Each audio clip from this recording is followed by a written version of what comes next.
Continuamos con más noticias de Cuba. No olvides suscribirte a nuestro canal. Reprimen a preso político Loreto Hernández tras protagonizar fuertes protestas. El líder lo responsabilizaron de los gritos de patria y vida. Vamos al paro nacional. Esto se llama 3x3, exclamados por decenas de reclusos. El prisionero político y líder religioso Loreto Hernández García, pese a encontrarse en crisis de hipertensión, fiebre y vómito, volvió a ser reprimido el 30 de abril por órdenes de la policía política en la prisión conocida como Guamajal, en la ciudad de Santa Clara, confirmó su hermano Jorge Luis García Antúnez.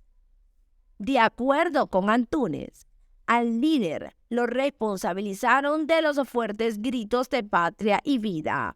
Vamos al paro nacional. La represión estuvo encabezada por el oficial de Guardia Superior, conocido como Roberto Rojos Hernández. Llegaron preguntando, ¿dónde está Loreto? Y fueron hasta su cama, donde se encontraba postrado.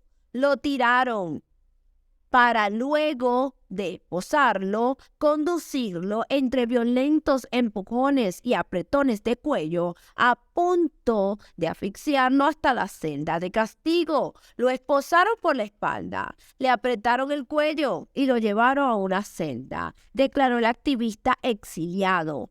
Allí fue sometido a interrogatorios por la seguridad del Estado, donde le dijeron, mira negro, ya estamos cansados de que nos estés revolviendo el penal con esa peligrosa campaña del paro, con esa graciecita de 3x3.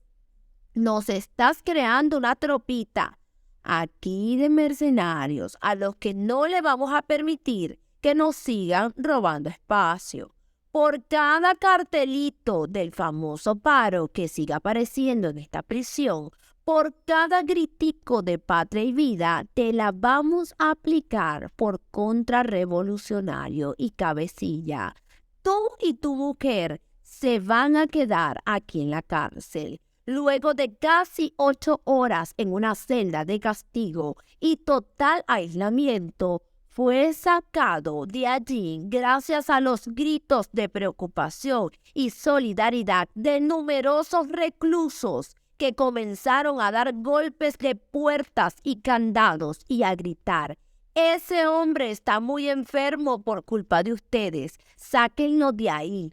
La salud de Hernández ha empeorado en los últimos meses con síntomas de fiebre y vómito y sin un diagnóstico médico hasta la fecha. Su hija Rosabel Sánchez Correa aseguró que cada día que pasa la vida de su padre se encuentra en mayor peligro y responsabiliza al régimen cubano de lo que pueda sucederle, indica un comunicado de la Asamblea de la Resistencia Cubana. Loreto Hernández y su esposa, Donaida Pérez, ambos líderes, fueron detenidos en julio del 2021 tras participar en las protestas antigubernamentales que ocurrieron ese mes en toda la isla.